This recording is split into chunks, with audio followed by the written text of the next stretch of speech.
m'appelle Jean-Nicolas Denis, je suis le porte-parole du Québec solidaire à l'Université Laval. Il me fait très plaisir de vous accueillir aujourd'hui à notre première conférence d'une suite de 4 conférences qui vont avoir lieu pendant toute la semaine. Alors, notre première conférence est aujourd'hui donnée par M.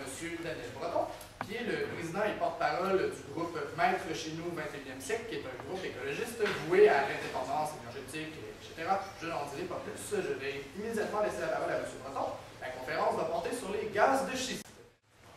En passant, je vais commencer par faire une petite correction. Le groupe Maître chez nous 21e siècle n'est pas un groupe écologiste. On est un groupe de spécialistes en énergie, des points de vue économiques, scientifiques et écologiques. On n'est pas un groupe d'écologistes parce qu'il y a parmi les gens qui sont dans le groupe et qui collaborent au groupe des scientifiques, des ingénieurs, des économistes, et il y a un d'entre eux qui collabore avec nous depuis un certain temps, qui s'appelle Michel Duguay, qui est juste ici. Merci Michel d'être là. Qui a collaboré au livre, qui est un docteur en physique nucléaire, qui enseigne, si je ne me trompe pas, l'électricité ici, et qui est aussi quelqu'un qui est très versé dans le domaine de l'énergie solaire et éolienne, et qui enseigne là-dessus. Cet homme-là a plus de 30 ans d'expérience dans les domaines de recherche et d'enseignement, donc je nous considère chez MCN21 privilégié d'avoir un collaborateur du calibre de Michel Duguay. Merci Michel. Bon, d'abord et avant tout, avant de parler spécifiquement des gaz de schiste, je vais faire un petit retour. Si vous avez remarqué à l'entrée, je portais un veston sur lequel il y avait, mais là il n'est plus là, je me demande comment ça se fait, il y avait un couteau. Je ne le touche plus. Mais la raison pour laquelle je portais ce coquelicot-là, c'est que c'est le jour du souvenir. Qui s'en vient, le 11. Le jour du souvenir, pour ceux qui ne savent pas, c'est en mémoire des soldats morts à la Première Guerre mondiale. Et puis, il y a aussi des soldats morts à la Deuxième Guerre mondiale, puis dans d'autres guerres. Puis, c'est important de se souvenir de notre passé. Et vous savez, ici, on a prétendu défendre au fil des guerres le respect de la démocratie. Et je pense que ce à quoi on assiste présentement au Québec, c'est un déni évident de démocratie dans les dossiers liés à l'énergie. N'est-ce pas? Donc, petit retour. Parlons un peu de l'historique de l'énergie au Québec. Voulez-vous, mon cher? Vous êtes là? Brève histoire de l'électricité au Québec. 1944. 1944 est arrivé un moment important. Il faut que vous sachiez qu'en 1933, il avait été question d'un projet de nationalisation de l'électricité qui avait été lancé dans un manifeste. Vous savez, on entend beaucoup parler de manifestes, des manifestes des Lucides, des manifestes des Solidaires. Or, en 1933, il y avait des jeunes, ça s'appelait le Manifeste de la jeune génération, qui étaient des universitaires, dont des jeunes de l'Université Laval, qui avaient écrit un manifeste puis qui disait, en gros, qu'il fallait que la jeune génération, que les ouvriers, les étudiants, les agriculteurs, les gens de tous les aspects de la société se mettent ensemble pour que nous devenions maîtres chez nous. Et que nous deviendrons maîtres chez nous seulement que si nous étions dignes de l'être. Ça, c'est écrit en toutes lettres dans notre livre. Parmi les signataires de ce manifeste, il y avait quelqu'un que vous ne connaissez peut-être pas, mais que vous devriez connaître, qui s'appelle Pierre Danseau, qui est ni plus ni moins que le père de l'écologie au Québec, qui va fêter ses 100 ans dans quelques mois. Cet homme-là, on aurait dû l'écouter beaucoup plus, et vous avez avantage de découvrir si vous ne le connaissez pas. Donc, l'idée de la nationalisation de l'électricité surgit en 1933 au Québec, mais cette nationalisation-là a été faite en 1906 en Ontario. Or, en 1944, le gouvernement libéral de Délard Debout décide d'acheter la Montréal Light and Power et de créer ce qui est Hydro-Québec aujourd'hui. Mais ça, c'est seulement la première étape. Parce que la même année où il y a la création d'Hydro-Québec, il passe les élections et M. Maurice Duplessis revient au pouvoir. Or, malgré le fait que M. Duplessis avait promis de continuer ce processus de nationalisation, il ne le fera jamais. Donc, en 1959, M. Duplessis meurt. 1960, ah oui, monsieur le petit détail. 1957, à l'époque, le réseau de distribution du gaz naturel appartenait à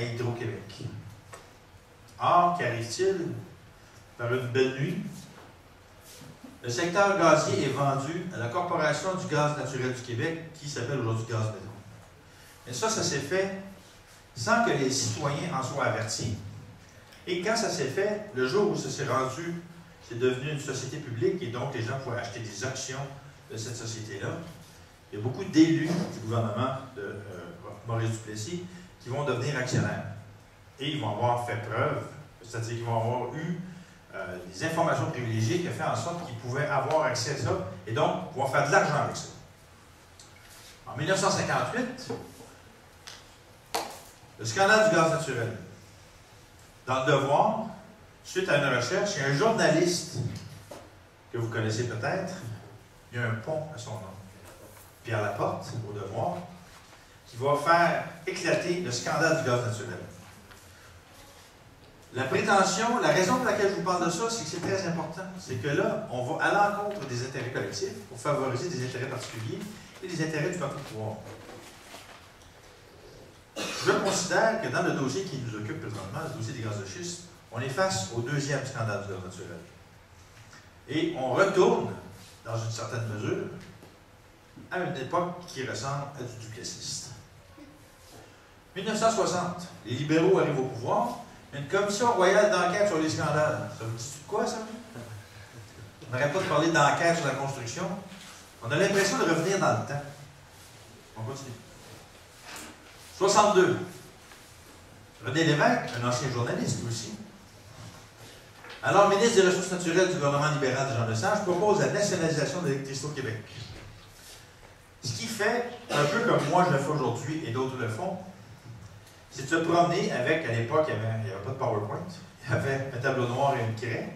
Ils se promenaient partout à travers le Québec pour dire il est possible pour nous de créer cette première entité qui va devenir la base industrielle de l'émancipation économique des Québécois. À cette époque-là, on était des employés. On n'était pas des patrons. On ne possédait pas nos entreprises et nos ressources hydrauliques, entre autres, nos centrales hydroélectriques, n'appartenaient pas aux Québécois, ils appartenaient à des entreprises privées pour la très grande majorité étrangère. Donc, les profits allaient à l'extérieur. Ce que ça faisait qu'il y avait des régions qui ne pouvaient pas se développer. Par exemple, en Gaspésie, le prix de l'électricité, c'est 5 fois le prix de l'électricité à Montréal. Donc, les entreprises ne voulaient pas aller s'installer dans cette région-là. Ainsi, lui, en proposant ça, il dit on va devenir maître chez nous. Et le slogan, et ça, c'est très important que vous le sachiez. Le slogan de la campagne électorale de 1962, c'était « Maître chez nous ». Ce que les gens ne se souviennent pas, c'est que c'était une élection référendaire anticipée sur un seul thème. C'est-à-dire que l'équipe du tonnerre de Jean Lesage avait été élue en 1960, mais ils ont fait une élection 2 ans après, à peine, parce qu'ils disaient que le thème de l'énergie est tellement important qu'on va aller devant le peuple pour avoir le mandat de poser ce geste historique important-là. Et là, il faut saluer nos ancêtres, nos grands-parents, nos arrière-grands-parents, nos parents. C'est d'avoir eu le courage de passer outre les menaces, les histoires de peur, les magouilles, pour faire en sorte que les gens disent on va voter oui à la nationalisation de l'électricité. Il faut que vous sachiez qu'à l'époque, il y avait un sous-ministre qui était un économiste déjà réputé en 1960, qui travaillait pour le gouvernement libéral, qui s'appelait Jacques Parizeau. Et c'est lui qui a fait le montage financier, avec d'autres personnes, de la nationalisation de l'électricité. Et en 1962, il y avait toutes les banques canadiennes qui étaient allées voir le gouvernement de Jean Lesage, qui avait dit si vous nationalisez l'électricité, on ne financera plus le gouvernement. Ça, c'était des menaces très réelles et très claires. On ne parlait pas d'un gouvernement souverainiste, on parlait de Jean Lesage. Et sachez, pour la petite histoire, que l'hydroélectricité, l'électricité avait été nationalisée en Ontario en 1906. Nous, on était presque 60 ans plus tard, puis ils ne voulaient pas nous laisser nous émanciper économiquement. C'est quand même assez sérieux, ça, on parle. Ah. Donc, ça c'est une erreur, c'est le 14 novembre. 14 novembre 1962, il y a eu la fameuse élection référendaire qui a fait en sorte que les gens votent oui à ça, et en 1963, il y aura l'acquisition de 11 compagnies qui va faire en sorte, justement, qu'Hydro-Québec prenne son expansion et devienne La très grande société, la troisième plus grande société de production d'électricité sur la planète. Pour vous donner une idée de l'importance d'Hydro-Québec. Hydro-Québec est un joueur majeur, est un joueur dont on doit être fier. Présentement, je vais en parler tout à l'heure, il y a des dérapages très sérieux qui se font à la direction d'Hydro-Québec, mais c'est quelque chose dont on doit être très fier. Au slide. 1970, Robert Bourassa lance le projet du siècle. Quand on parle du projet de la Romaine, là, la Romaine, qui est un gros projet hydroélectrique, c'est des peanuts à comparer à ce que Robert Bourassa fait dans les années 70 avec la baie James. La baie James, c'était 10 fois la Romaine. C'était monumental. Ça a créé des centaines de milliers d'emplois et ça fait en sorte de participer à l'enrichissement collectif du Québec. Lorsqu'aujourd'hui, on dit qu'on est une province ou un pays ou une nation, le Québec est plus vert que les autres provinces canadiennes, c'est pas grâce aux actions des gouvernements récents, c'est grâce aux actions des gens comme René Lévesque et Robert Bourassa dans le passé qui nous ont lancés dans l'hydroélectricité parce qu'on a passé proche de faire des erreurs historiques assez monumentales. Ici. Michel peut en témoigner, parce que Michel connaît très très bien le dossier nucléaire. C'est un de ceux qui connaît le plus ça au Canada. Bien plus à bien des égards que tous les prétendus élus qu'on a à la tête d'Hydro-Québec et tous les gens au gouvernement. À cette époque-là, il a été question, après l'élection du gouvernement du Parti québécois, de se lancer à fond dans le nucléaire. Il était question de construire toute une série de centrales nucléaires tout le long du fleuve Saint-Laurent. Bon, finalement, il y en a eu juste deux. Une qui est Mortenay, qui est Gentilly 1. L'autre qui est Gentilly 2, pour lequel, présentement, il y a des discussions, pas publiques, mais il y a des discussions sur est-ce qu'on la reconstruit ou pas. Il y a des gens comme Michel, comme moi et d'autres, qui nous opposons à la reconstruction de cette centrale-là, parce qu'on dit, écoutez, la farce a assez duré, là. C'est un gouffre économique, c'est un risque sécuritaire, c'est un problème environnemental, c'est un problème de santé. Pourquoi est-ce qu'on continuerait à s'entêter, à s'en aller dans le nucléaire? Mais le gouvernement de Jean Charest refuse toute discussion publique et Hydro-Québec refuse toute discussion publique et il n'y aura pas d'audience du pape sur un projet qui va coûter des milliards de dollars. 1987-96, deuxième phase du complexe Abbé James. Continue. Hydro-Québec est thermique. Je ne t'en pas trop là-dessus. Mais une chose qui est importante que vous sachiez, c'est que arrive un moment important dans l'histoire du Québec et en quelque sorte assez dévastateur, c'est l'arrivée d'André Caillé à la tête d'Hydro-Québec. Lucien Bouchard, à l'époque, qui était premier ministre, a décidé d'acheter Gaz Métropolitain et de prendre la haute direction d'Hydro-Québec, de Gaz Métropolitain et d'amener Hydro-Québec. M. André Caillé, c'est quelqu'un qui travaille dans le domaine de l'énergie depuis des années et qui est favorable à une façon de voir l'avenir de l'énergie. Et son modèle, à l'époque, c'est une compagnie américaine qui s'appelle Enron. Le modèle Enron, c'est un modèle qui a fait la démonstration, la preuve par quatre. Si vous voyez un film qui s'appelle The Smartest Guys in the Room, vous allez voir que ces gens-là étaient prêts à tout pour faire en sorte d'avoir la main mise sur l'énergie au détriment des populations, au détriment des collectivités, au détriment de l'environnement.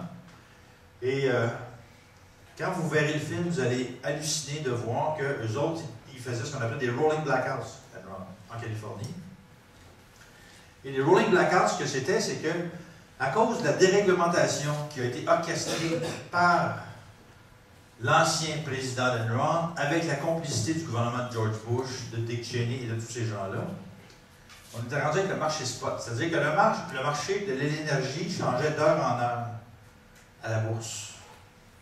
Et donc, eux, ils ont acheté ce qu'on appelait le Public Utility, c'est comme l'Hydro-Québec de Californie, ils l'ont acheté à Enron, ils l'ont privatisé. Et ce qu'ils faisaient, c'est qu'ils appelaient une centrale ou une autre centrale, mais ils disaient aujourd'hui tu fermes. Ils disaient pourquoi? Ils disaient ton excuse aujourd'hui, c'est il faut que tu fermes pour des raisons d'entretien. Donc, si tu es dans une période où, par exemple, il fait très chaud en Californie et les gens ont besoin d'électricité pour se climatiser, ça fait que la demande est plus forte que l'offre et le prix peut bondir 100 fois. Donc, il faisait exprès pour causer des pannes d'électricité, d'où les rolling blackouts, et ça a fait augmenter la dette de la Californie de façon astronomique, à tel point qu'ils ont fait un référendum pour démettre le gouverneur de la Californie. Mais tout ça venait d'une stratégie d'Enron. Et il y a des conversations téléphoniques qui ont été enregistrées dans ce film-là, auquel on a accès. Parce qu'imaginez-vous, on est en Californie, à San Diego, à Los Angeles, il fait des températures au-dessus de 100 degrés Fahrenheit. Et il y a des gens qui meurent de ça, qui restent dans des petits appartements, qui n'ont pas de climatisation et qui en meurent. Puis les gens qui travaillaient, les courtiers qui travaillaient pour Enron, disaient qui crèvent, nous autres, on va faire 100 millions aujourd'hui. Ça, là, c'était Enron. Puis ça, c'était le modèle d'André Caillé. Ben, je vous donne. Vas-y. Le Surroi. Milieu des années 90, il y a un projet qui s'appelle le Surroi. Avant qu'André Caillé arrive, le Surroi, ben, je vous donne, c'était un projet de parc éolien. Et tout à coup, lorsque M. Caillé arrive, ça devient un parc de centrale au gaz naturel, comme par hasard. Parce que monsieur vient de gaz métropolitain. Parce que Surroi, c'est le nom d'un vent. Parce que dans ce coin-là, à Beauharnois, proche du lac Saint-François, il y a un corridor de vent qui fait en sorte que c'était tout à fait approprié d'y faire un parc éolien. Le premier ministre Landry a suspendu le projet parce que les audiences du BAP, à une époque où le BAP faisait bien son travail, a contre-indiqué d'aller de l'avant avec le projet du Surroi parce qu'on avait dit que le Québec était pour faire sien des objectifs du protocole de Kyoto de diminuer nos émissions de gaz à effet de serre de 6 par rapport à 1990. Or, à l'époque, le ministre de l'Environnement, qui était M. Boisclair, a dit oui au projet du Surroi. Et c'est suite à un tollé au sein du Parti québécois, au sein du groupe environnementaux, au sein des médias, que M. Landry a reculé sur le projet du Surroi. Décembre 2003, le gouvernement de Jean Charest vient d'être élu. Dans sa plateforme électorale, c'est marqué que le gouvernement libéral est contre les projets de centrales au gaz naturel, que ça va à l'encontre de la lutte au changement climatique, et donc il ne peut pas aller de l'avant avec ça. Pourtant, décembre 2003, le gouvernement Charest relance le projet avec l'appui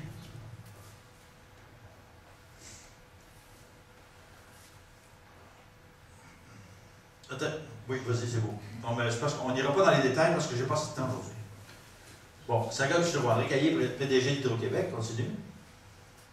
Ça, c'est le CV de nos amis qui sont à la tête d'Hydro-Québec. Thierry Vandal, qui est aujourd'hui président d'Hydro-Québec, à l'époque, il était VP de Gaz Métro, et avant, il était président d'Hydro-Québec Production. André Boulanger, président d'Hydro-Québec Distribution, ancien vice-président de Gaz Métro. Oh, pas trop vite. Michel Gourdeau, vérificateur général d'Hydro-Québec, ancien vice-président de Gaz Métro, et Stéphane Bertrand, celui qui a fait en sorte de passer le décret le 23 décembre 2003, alors que tout le monde est en train de magasiner pour ses emplettes de Noël, et le chef de cabinet de Jean Charest. Continue. Ça, c'est le BAC qui rejette le projet en 2002. Vas-y, continue. 1er février 2004. On était 3 pelés et un tondu dans un restaurant. Fin janvier 2004. On a décidé d'organiser une mobilisation. Puis il y a des gens de Nature Québec et des gens de la QLPA qui nous ont appuyés. Moi, à cette époque-là, j'étais au Parti vert. Puis on a fait en sorte que dans une petite journée, il fait 25 sous zéro, on se retrouve presque 10 000 personnes dans la rue. Et c'est ça qui a parti de balle. C'est ça qui a fait en sorte que les gens ont décidé de se réveiller et de se rendre compte qu'au Québec, dans un endroit où on pourrait développer les énergies propres de façon importante, les centrales au gaz, les projets de gaz, ça n'avait aucun sens. Continue. 7 novembre 2004, le gouvernement Charest abandonne le projet. De quelle date aujourd'hui, le 9? Ça fait 6 ans, 2 jours près. Un beau souvenir, ça. Centrale de Bécancour. Encore là, ça c'est M. Caillé, ça. Continue. Centrale de Bécancour. Ça, c'est le BAP, ça, qui écrit ça, parce qu'il y a des audiences du BAP. La commission est d'avis que peu d'emplois permanents seraient créés par l'exploitation de la centrale de cogénération à Bécancour par TransCanada Énergie Limitée, que la filière efficacité énergétique pourrait être plus avantageuse à cet égard. Avis numéro 11. La commission est d'avis que le recours à une centrale de cogénération pour fournir l'alimentation électrique de base déroge à l'intention exprimée dans le plan d'action québécois sur les changements climatiques de restreindre l'usage des centrales thermiques déjà présentes sur le territoire québécois. Donc, ils disent que la Commission est d'avis que le choix de retenir la filière thermique pour répondre à la croissance de la demande en électricité équivaut à accorder un caractère quasi permanent à une solution qui, en principe, n'est pas privilégiée.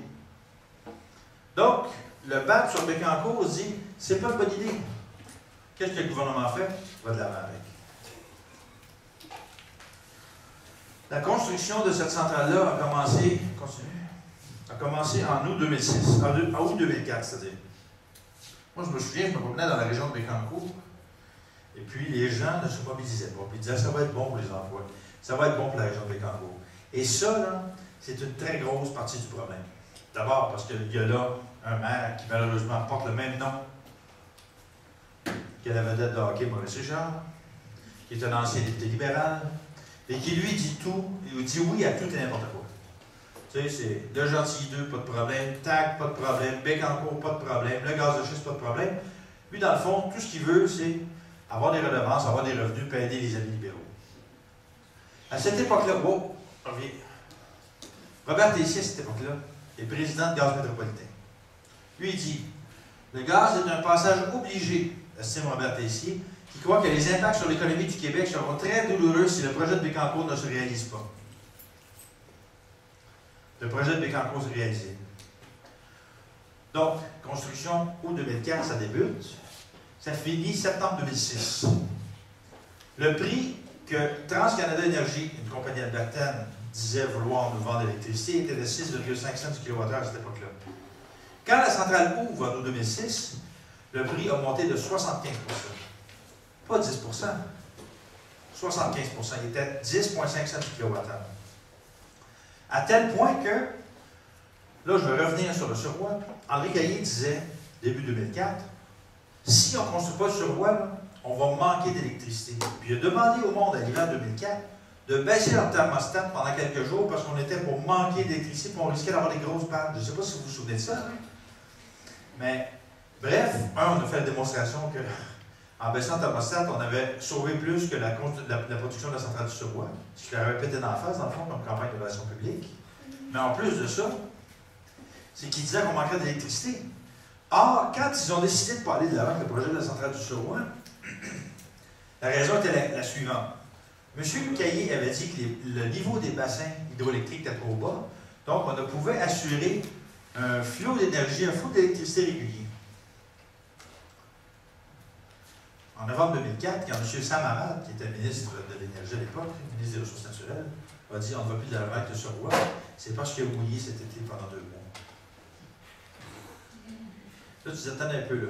Vous vouliez construire une centrale pour nous approvisionner en électricité pendant 30 ans, émettre des gaz à effet de serre à hauteur de l'équivalent de 600 000 voitures, puis au bout de 2 mois de pluie, vous n'avez plus besoin?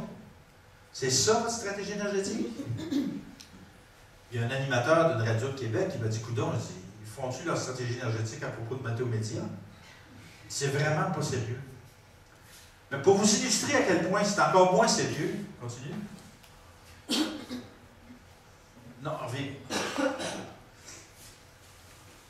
Début 2008, fin 2007, Hydro-Québec a de tels surplus. Écoutez, je vous dis en 2004, ils nous disent on va manquer. En 2007, on a de tels surplus que Hydro-Québec demande la fermeture de la centrale de Bécancour qui est ouverte depuis 1 an et 2 mois. Mais là, la Régie de l'énergie dit oui, sauf que la compagnie TransCanada Énergie qui a signé un contrat de 20 ans avec elle, a dit, bien écoutez, nous autres, on n'a pas de problème à fermer. Compensez-nous. Et là, il est prévu, pour garder cette centrale fermée, pour ne pas qu'elle produise de l'électricité, qu'on doive payer pour les prochains 10 ans 1,5 milliard pour ne pas qu'elle produise. C'est ça la stratégie du gouvernement d'Hydro-Québec.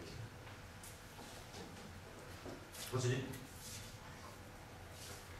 Pour récompenser tant de vision et de bons conseils, Jean Charest a nommé, en début de 2009, Robert Tessier, ancien président de Gaz Métro, président du conseil d'administration de la Caisse de dépôt et placement du Québec. Continue. Complexe La Romaine. Écoute, ça c'est une autre anecdote. À la demande de la commission du BAP, parce qu'il y a des gens qui ont posé la question, il n'y aurait pas moyen de faire mieux que l'hydroélectricité, comme l'efficacité énergétique, de l'éolien, du solaire. Il n'y aurait pas moyen de faire mieux que ça. Donc, Hydro-Québec doit répondre au commissaire du BAP avec des études qui vont appuyer la raison pour laquelle ils vont avec l'hydroélectricité. Qu'on soit pour, qu'on soit contre. Fournissez-nous de quoi qui va être sérieux et qui va faire la démonstration que vous avez bien étudié la question. Continue. Ça, c'est une page et demie. Sur une page et demie, ils nous démontrent toute la réflexion qu'ils ont faite sur l'éolienne, un paragraphe, le thermique, un paragraphe, géothermique, un paragraphe, solaire, un paragraphe. That's it.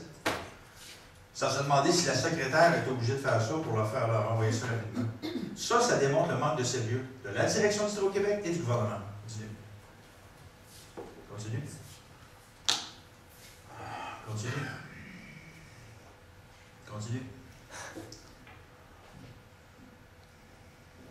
Bon, on approche de notre sujet.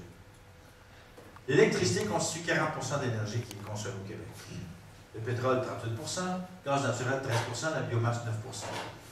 La question est, est-ce qu'on a besoin du gaz et du pétrole au Québec? Oui, de toute évidence, parce que ça constitue quand même 51% de notre consommation.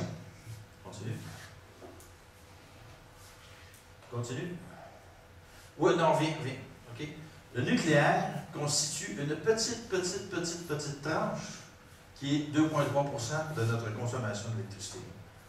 Donc, on peut se passer du nucléaire. On peut très bien se passer du nucléaire. Et toutes les excuses d'Hydro-Québec ne tiennent pas la route. Quand ils parlent de stabilisation du réseau, que c'est placé en endroit stratégique et tout ça, si jamais vous voulez avoir les détails là-dessus, parlez à celui qui connaît le mieux ça au Québec, c'est lui, juste là, c'est Michel. Je peux vous dire que, pour des raisons économiques, d'abord et avant tout, ceci est un gouffre sans fin.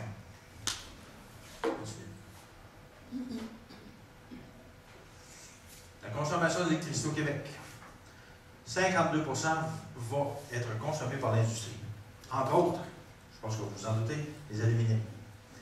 Les alumineries consomment énormément d'électricité et on leur vend ça au tarif L, au tarif qui est beaucoup plus bas que tous les nouveaux projets qu'on met de l'avant au Québec. Il ne faut pas oublier une chose, on parle de 4,5 500 kWh, c'est le tarif L. Tous les nouveaux projets qui ont été mis de l'avant par le gouvernement du Québec en électricité depuis 10 ans se situent entre 8 et 20 cents du kWh. Donc, ça veut dire qu'on subventionne les alumineries.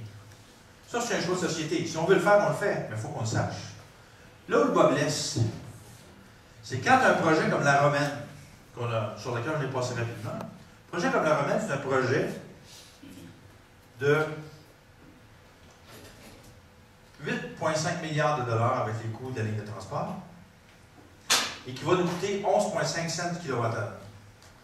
Or, on a présentement signé cet été un contrat d'exportation d'électricité, notre premier nouveau contrat d'exportation d'électricité avec le Vermont, jusqu'en 2038, qui démarre à 6 cents du kWh. Ça veut dire qu'on exporte à perte. Continue. Oh, non, reviens. Consommation par habitant, 2006. Le Québec, deuxième plus grand consommateur d'électricité par habitant sur la planète. Est-ce qu'il y a moyen qu'on fasse mieux, qu'on consomme un peu moins? Je pense que oui. Je pense que des programmes d'efficacité énergétique, là, sérieux, et une volonté de faire un programme d'économie d'énergie, bref, on gaspille moins l'électricité qu'on a, pas parce qu'on en a beaucoup qu'on a le droit de la gaspiller. Ça, là, ça devrait être la priorité de tout gouvernement responsable dans le domaine de l'énergie. Or, qu'est-ce que le gouvernement a annoncé dans le dernier budget de mars 2010? La disparition de l'Agence d'efficacité énergétique. Ça va être fondu dans le ministère des Ressources naturelles. Et ça, c'est une très mauvaise nouvelle. Continue. Réduction des prix de l'électricité, continue. Prix du pétrole. Pic pétrolier. Oh, viens. Pic pétrolier. Pour ceux qui ne connaissent pas encore le pic pétrolier, ça, c'est un monsieur, un géologue qui s'appelait Hubbard, qui a parlé de ça en 1955 pour la première fois. De dire que arrive un point, c'est fait comme en forme de cloche, arrive un point où la quantité de gisement que tu vas trouver va être moins que la consommation de ton endroit où tu vas faire la recherche. Et lui, en 1955, il avait prédit qu'en 1970, les États-Unis atteindraient leur pic pétrolier. Il a fait rire de lui pendant 15 ans, de 1955 à 1970, quand il s'est avéré qu'il s'était trompé d'à peu près 6 mois. Mais ça montre que le pic pétrolier est une réalité et que là, on s'obstine sur les mois, mais c'est une question de est-ce que c'est en 2008 ou est-ce que ça va être en 2015, mais c'est dans cette fourchette-là qu'il va être établi que la demande de pétrole mondial va dépasser l'offre. Ça, ce que ça fait dans ce temps-là, ça fait un éclatement du prix du pétrole mondial. Et on y approche là. C'est une question de moi, à mon avis. Si je vous disais que le deuxième plus grand consommateur d'énergie, qui était la Chine en 2000, qui consommait 50% de la consommation d'énergie des États-Unis en 2000, l'a dépassé en 2008. En 8 ans, ils n'ont plus que doublé leur consommation d'énergie. C'est quand même extraordinaire. Et là, ça s'en va comme ça. Je vais vous donner un petit chiffre sur l'automobile. C'est aujourd'hui les Chinois, depuis 2009, qui achètent le plus de voitures, qui immatriculent le plus de voitures sur la planète. C'est considéré qu'en 2015, ils vont avoir augmenté leur parc automobile de 50%, et qu'en 2020, ils vont avoir augmenté de 150%. Donc, on s'en va vers le mur à vitesse grand V au niveau de la consommation d'hydrocarbures, des émissions de gaz à effet de serre, des émissions polluantes. Pardon? Je sais. Balance commerciale énergétique 2008. Ça nous coûte, au Québec, pour importer des hydrocarbures, entre 14 et 18 milliards de dollars par année. Donc, ne devrait-on pas se lancer dans l'exploitation du gaz et du pétrole made in Québec? Là, la question. On va arrêter cette petite projection de 2 secondes. On va passer au dossier des gaz de schiste plus spécifiquement. Ouvrir l'autre.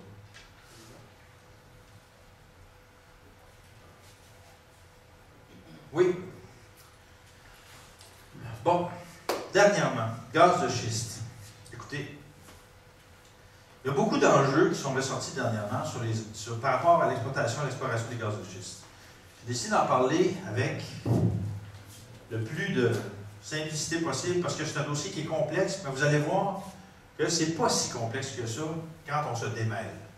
Première chose, droits d'exploration. Les droits d'exploration du gaz de schiste et du pétrole, en fait, tous les droits d'exploration appartenaient jusqu'à il y a 3 ans, grosso modo, à Hydro-Québec.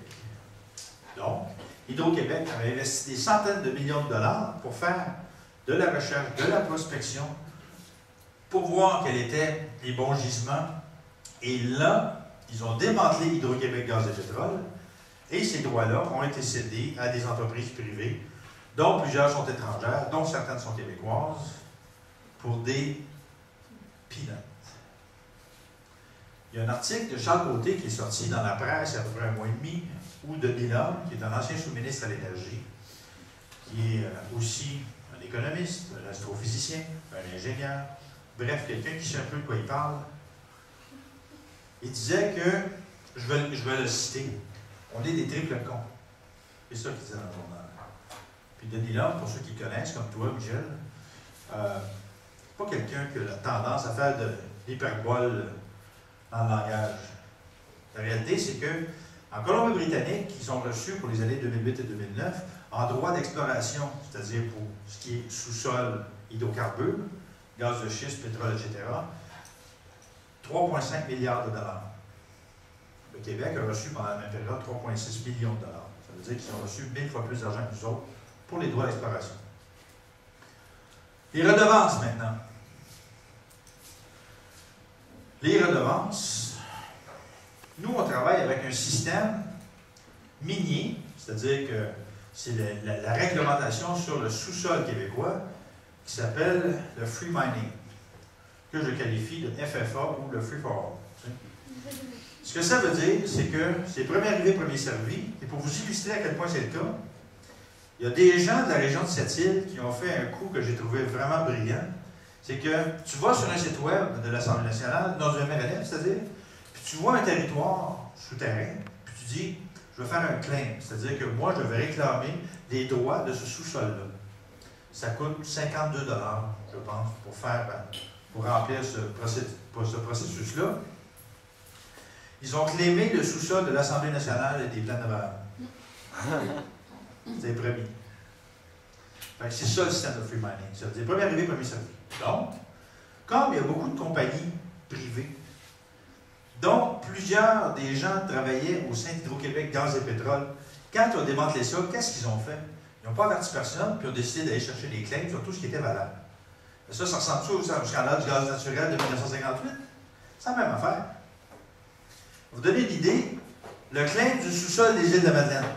Si on prend tout ce qui est sous-sol des îles de Madeleine, gaz naturel, pétrole, etc., on a fait l'addition de tout ce que ça coûtait à la compagnie Gastem, qui avait les droits. Ça leur coûte 1750 $ par année. C'est moins que le prix d'un char usagé. Les redevances minières, donc, on est supposé, à cause de la loi sur les mines, les compagnies minières sont supposées donner 10 à 12 % de redevances. Sauf que, cette loi-là fait en sorte que les compagnies peuvent déduire toutes leurs dépenses du montant des redevances qu'elles doivent payer. Pour l'année fiscale 2008-2009, les compagnies minières ont payé au Québec 0,5 % de revenus. On est loin du 10 %. On est très loin du 10 %. Le vérificateur général du Québec a écrit un rapport sur le régime minier en 2002-2008 où il dénonçait le régime colonial qu'il y avait dans le secteur minier au Québec. Ils avaient fait 15 milliards de dollars de revenus, ces compagnies minières. Elles ont payé 300 millions de dollars, ce qui est 1,5 %, mais elles ont reçu un crédit d'impôt de 600 millions. Donc, on a payé pour qu'elles viennent extraire notre minerai. Ça, c'est le régime minier du Québec. Et c'est ça, le régime minier, qui est en vigueur dans le dossier du gaz de schiste et de l'exploration pétrolière au Québec. C'est un régime colonial. Quand vous savez que le régime minier, c'est-à-dire que la loi sur les mines, le free mining, date de 1889, et quand vous savez que la loi des mines, pas la loi des mines, quand vous savez qu'il y a un livre qui a été écrit en 1886 qui explique ce que c'est la vie dans les mines, qui s'appelle Germinal en 1886, on a l'impression d'assister à une version 21e siècle de Germinal. Zéro démocratie, zéro protection de l'environnement, zéro considération des citoyens qui restent aux abords, puis à peu près zéro revenu pour le gouvernement. C'est vraiment extraordinaire d'être en 2010 au Québec. Les terrains propriétés. Il y a beaucoup de discussions ces temps-ci autour de la valeur des terrains. Toi, tu as sur ton terrain un gisement potentiel de gaz de schiste. Est-ce que tu vas vouloir que la compagnie exploite ou pas? Si tu veux, tu peux faire de l'argent. On ne sait pas combien parce que tous les accords sont confidentiels. Mais toi, si tu es le voisin, tu ne fais pas de scène, mais tu as probablement beaucoup des inconvénients. Et c'est ce qui est en train de se passer présentement à Saint-Marc-sur-Richelieu, où la Commission de protection du territoire agricole, hier, a donné son autorisation à faire des forages dans ce village-là. Ce village-là qui est un village ancestral, avec des maisons d'époque. On ne parle pas d'un secteur industriel, c'est des fermes et des petites maisons anciennes. Or, les élus n'ont absolument rien à dire. Les municipalités n'ont pas leur mot à dire. Les conseils régionaux, les conférences régionales des élus n'ont pas leur mot à dire. Donc, on est là-dedans vraiment victimisé parce que tout le régime démocratique, là je reviens au souvenir, le coquelicot, il sert à quoi là-dedans? À rien. La démocratie ne s'applique pas dans le régime minier actuel au Québec.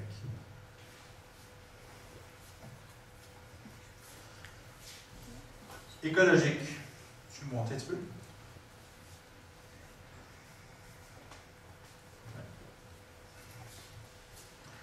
L'eau et les nappes phréatiques. Bon, il y a certainement plusieurs d'entre vous qui avaient vu le film Gasland ou Boiling Water. Ce sont des films qui expliquent les problèmes qu'il y a eu avec les nappes phréatiques qui ont été contaminées et où les gens, les animaux, la faune s'est retrouvée malade. Il y a des animaux qui sont morts de ça. Il y a des gens qui sont tombés malades en buvant cette eau-là parce qu'il y a eu de la contamination à cause de la fracturation, à cause des produits chimiques qui font partie du processus de forage. Donc, ça, c'est une question à laquelle on a besoin de réponse. Réponse qu'on est supposé trouver dans le cadre des audiences du bar actuel. Pas faite. Émissions de gaz à effet de serre. Les prétentions du gouvernement, du ministère des Ressources naturelles, de Mme Normando et de l'industrie gaz métropolitain disent que, en faisant une conversion, c'est-à-dire en convertissant les entreprises, les industries, les institutions qui sont dans le mazout vers le gaz naturel, on va diminuer notre bilan de gaz à effet de serre. Ces mêmes gens-là disent que si on convertit des véhicules qui fonctionnent présentement au diesel vers des camions qui fonctionnent au gaz naturel, on va diminuer notre bilan d'émissions de gaz à effet de serre. Or, lorsque j'étais aux audiences du BAP, j'ai posé la question à un représentant du ministère des Ressources naturelles. J'ai dit, écoutez, vous parlez d'une conversion éventuelle, mais ils ont déjà mis en place depuis 3 ans un programme de conversion. J'ai demandé d'avoir des chiffres. On les a pas eu. À la lumière de ça, on peut se poser de sérieuses questions sur la réalité de ce que va amener la conversion du mazout et du diesel vers le gaz naturel. Hypothétiquement, ça peut peut-être le faire, mais dans la réalité, ce que ça fait, si on n'a pas de réponse dans le cadre des audiences du BAP, on ne peut pas leur donner un travail comme ça. Je vais vous donner juste un petit calcul rapide. Nous, on a fait le calcul que si on convertissait tous les camions lourds de 45 pieds et plus dans le cadre de la route bleue présentée par Gaz Métropolitain au gaz naturel, ça, c'est 71 000 camions sur la route au Québec qui sont immatriculés ici. Ces compagnies de camionnage-là reçoivent des déductions d'impôts spécifiques pour acheter des camions qui fonctionnent au gaz naturel, parce qu'un camion qui fonctionne au gaz naturel coûte entre 75 et 150 000 de plus par camion qu'un camion diesel. Or, ils ont des déductions de 85 % pour être capables d'acheter des camions comme ça. Bref, ça leur coûte pas cher, mais nous autres, ça nous coûte cher. Si on faisait ça avec les 71 000 camions, on parle de milliards de dollars de crédits d'impôt, de subventions et de redevances qu'on n'aurait pas à recevoir.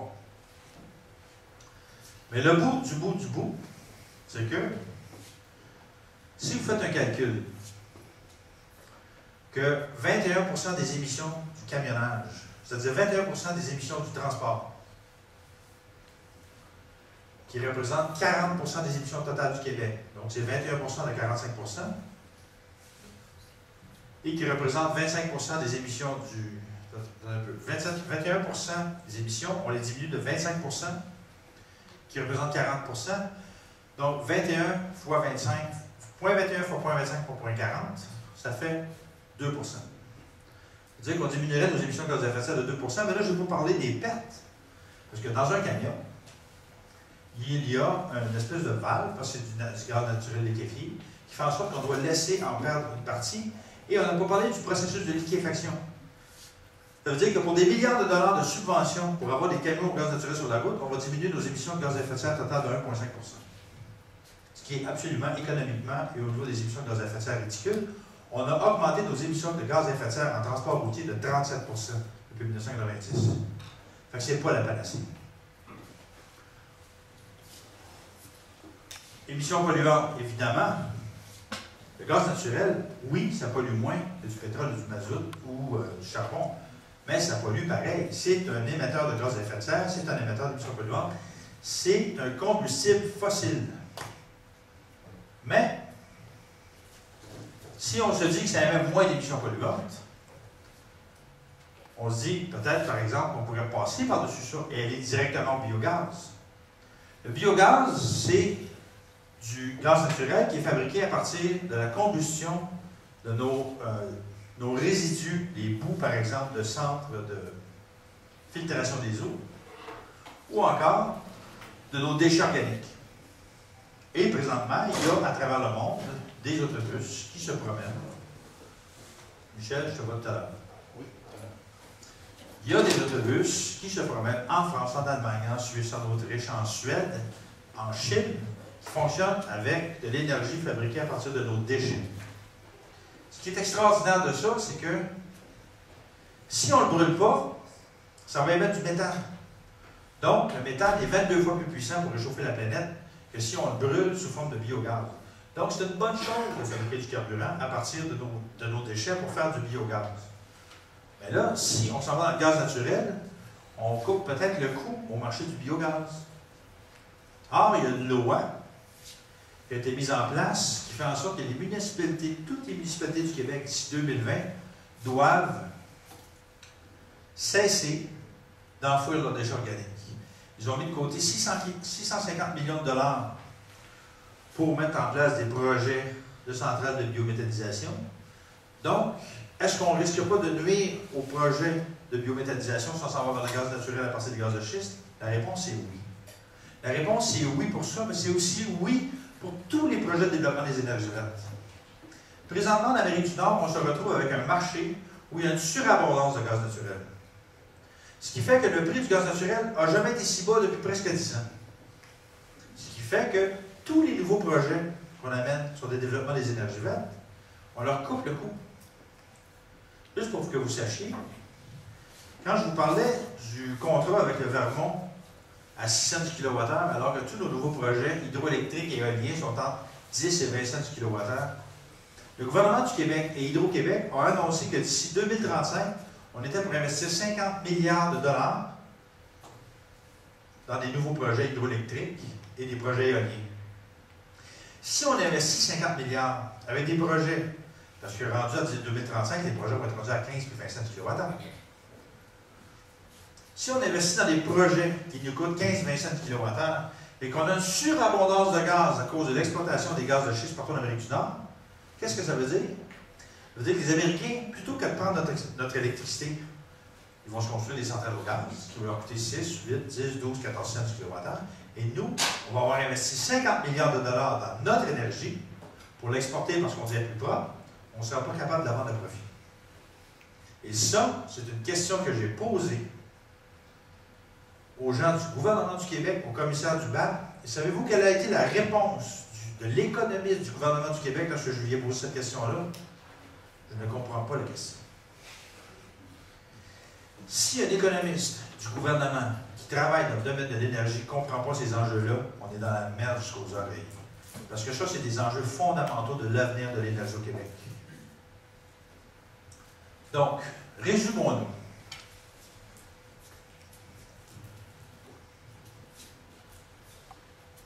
Le Québec a un potentiel de développement des énergies vertes extraordinaire. Michel Duguay, Réal Reid et d'autres scientifiques l'ont démontré. On pourrait développer de l'énergie éolienne pour alimenter l'Amérique du Nord au complet. Ce qui est débile, on n'a pas besoin de faire ça. Mais une chose qui est sûre, c'est qu'on se retrouve face à des surplus électriques importants pour au moins les 10 prochaines années. Il y a le réseau des ingénieurs du Québec qui est sorti sur la place publique la semaine dernière pour dire qu'il faut investir massivement dans le transport électrique, l'électrification des transports collectifs, l'électrification du transport administratif, l'électrification du transport individuel, parce qu'on en a de l'électricité, ça nous sort par les oreilles. Mais là, présentement, tu es en train de se faire deux choses qui vont exactement à l'encontre du message de Mettre chez nous au 21e siècle. Nous autres, c'est quoi? C'est enrichissement collectif à partir d'énergie verte par et pour les Québécois. Or, le gouvernement fait exactement le contraire. Lui, il dit, il y a un an, en mai 2009, le gouvernement du Québec disait on va faire du Québec le leader mondial des énergies vertes. On est un an, 4 mois plus tard, on est dans le gaz, le pétrole et l'uranium. C'est n'importe quoi. On est face à un gouvernement, moi je veux dire, de but en blanc, il faut les sacrer dehors, ça presse. Et la haute direction du Québec, la haute direction du Québec, pareil. Ces gens-là sont en train de nous voler des ressources collectives qui nous appartiennent, qui donnent pour des peanuts à des entreprises privées, dont plusieurs étrangères. Ça, là, c'est un déni de l'élection référendaire de 1962 pour laquelle on avait dit on veut être maître chez nous. Quand tu dis que sans référendum, sans informer la population, sans qu'il y ait de débat, tu donnes nos ressources collectives à des intérêts privés, dont certains qui sont de Suisse, d'autres d'Israël, du Qatar, des États-Unis, de l'Alberta, certains au Québec, mais qui disent quand on va grossir, on risque fort de se faire acheter. Ça, là, c'est mettre le Québec économiquement à genoux. C'est très grave ce qui est en train de se passer. Pour finir, sur les audiences du BAP, on a posé, nous, 26 questions, comme ça, du BAP, à laquelle on voulait des réponses. Savez-vous à combien ils ont répondu sur 26? Une. 25 questions sans réponse. Ça montre que le processus actuel du BAP est une vaste mascarade. Et vous allez le voir dans le cours de la prochaine semaine, là, parce que là, il va y avoir les présentations des mémoires. Le 11, il faut qu'on dépose nos mémoires. Puis là, entre le 15 et le 19, il faut qu'on présente nos mémoires comme ça. Vous allez voir comment tout ça va péter dans les médias. Vous allez voir que ça va être chic, pas mal. Bref, dossier, est-ce qu'on doit aller de l'avant avec l'exploitation du gaz de schiste et du pétrole? Ma réponse, c'est qu'avec l'état des informations qu'on a à l'heure actuelle, il n'y a pas personne qui est plus favorablement pour ou plus favorablement contre qui peut donner un oui ou un non sérieux parce qu'il y a beaucoup trop d'informations qu'on n'a pas. Moi, c'est sûr que je ne suis pas favorable à ça. Mais je ne peux pas, considérant le manque d'informations qu'on a, dire non, on n'en veut pas. Parce qu'on a du gaz et du pétrole qu'on utilise présentement. Et moi, je rencontre des citoyens dans leur région, okay, et je leur dis, j'étais à Rimouski la semaine passée, puis je leur disais, vous ne voulez pas de pétrole, d'exploitation de pétrole dans le Golfe, mais moi, si vous ne donnez pas l'exemple, si vous ne prêchez pas par l'exemple que vous voulez diminuer votre propre consommation de pétrole, par exemple avec votre voiture, et donc, dans le fond, ce que vous dites, c'est, on ne veut pas de pétrole en avant de chez nous, on n'a aucun problème avec ce qui vient de l'Algérie, du Venezuela, de la mer du Nord, je ne veux même pas vous entendre. Parce qu'il faut prêcher par l'exemple. Si on veut se sortir des énergies fossiles, il faut commencer par nous autres. Si on ne veut pas de gaz de schiste, il faut dire, bien, écoutez, il faut le faire autrement. Il faut donc que nous, comme citoyens, on se responsabilise. Parce que présentement, ce n'est certainement pas le gouvernement qui est responsabilisé. Voilà. Je vous remercie. Est-ce qu'il y a des questions?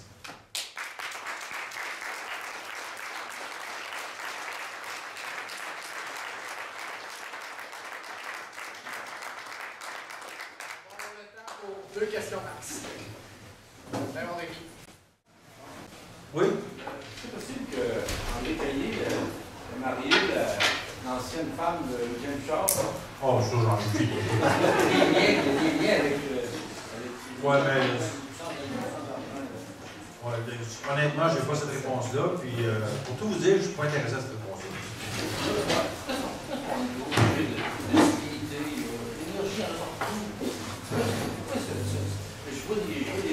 Toujours au journal, on devrait être dans le pêche à Cobalan, ménager. Il me semble que. Mais ça, nous autres, on suit beaucoup le modèle nord-américain. Hein. Le modèle nord-américain, ce n'est pas un modèle de responsabilisation. Quand si vous regardez les chiffres d'achat et de location des véhicules automobiles et camions depuis le début de l'année 2010, on bat des records de vente de camions légers et de VUS qui ont jamais été aussi élevé depuis la Deuxième Guerre mondiale. C'est-à-dire, non, le nombre d'achats de camions versus le nombre d'achats de voitures. Donc, ce que ça dit, le prix de l'énergie a baissé, ça encourage la surconsommation. Et d'ailleurs, c'est aussi le problème du gaz. Parce que si on a beaucoup de gaz de schiste, beaucoup de gaz naturel en Amérique du Nord à bas prix, ça va juste encourager le gaspillage.